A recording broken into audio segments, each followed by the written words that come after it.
అంతా సిద్ధంగా ఉందని నిర్ధారించుకోండి. బైక్లో పెట్రోల్ ఉందని నిర్ధారించుకోండి. తలుపు సరిగా లాక్ వేయబడిందని నిర్ధారించుకోండి. ఇలాంటి వాక్యాలను ఇంగ్లీష్లో ఎలా చెప్పాలో ఇప్పుడు చూద్దాం. దీనికి గాను మనం మేక్ షూర్ దట్ను ఉపయోగిస్తాం. మేక్ షూర్ దట్ అంటే నిర్ధారించుకోండి. సెంటెన్స్ స్ట్రక్చర్ ఏమంటే make sure that plus sentence.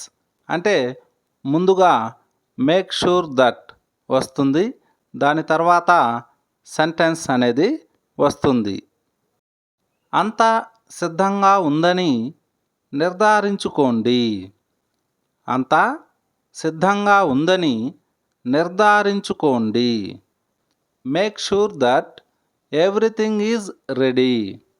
Make sure that everything is ready అంటే అంతా సిద్ధంగా ఉందని నిర్ధారించుకోండి.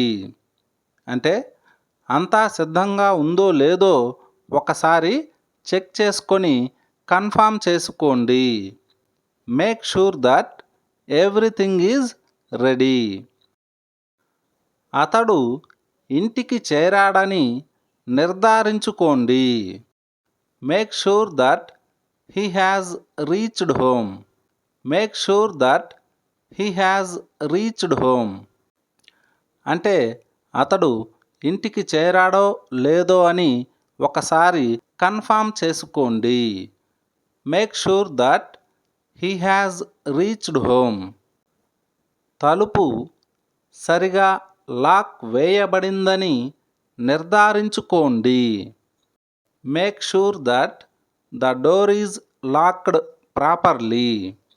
Make sure that the door is locked properly అంటే తలుపు సరిగా లాక్ వేయబడిందో లేదో అని ఒకసారి చెక్ చేసుకొని కన్ఫర్మ్ చేసుకోండి. Make sure that the door is locked properly. మీ వద్ద తగినంత డబ్బు ఉందని నిర్ధారించుకోండి. Make sure that you have sufficient money. Make sure that you have sufficient money. బైక్లో పెట్రోల్ ఉందని నిర్ధారించుకోండి. Make sure that there is petrol in the bike. Make sure that there is petrol in the bike. ఇప్పుడు మీకు practice కోసం ఒక question. అతడు ఇంటి వద్ద ఉన్నాడని నిర్ధారించుకోండి. దీన్ని ఇంగ్లీష్లో ఎలా చెప్పాలో కామెంట్ సెక్షన్లో కామెంట్ చేయండి. Thanks for watching. ఈ వీడియో మీకు నచ్చినట్లయితే ఛానల్ను సబ్స్క్రైబ్ చేసుకోండి.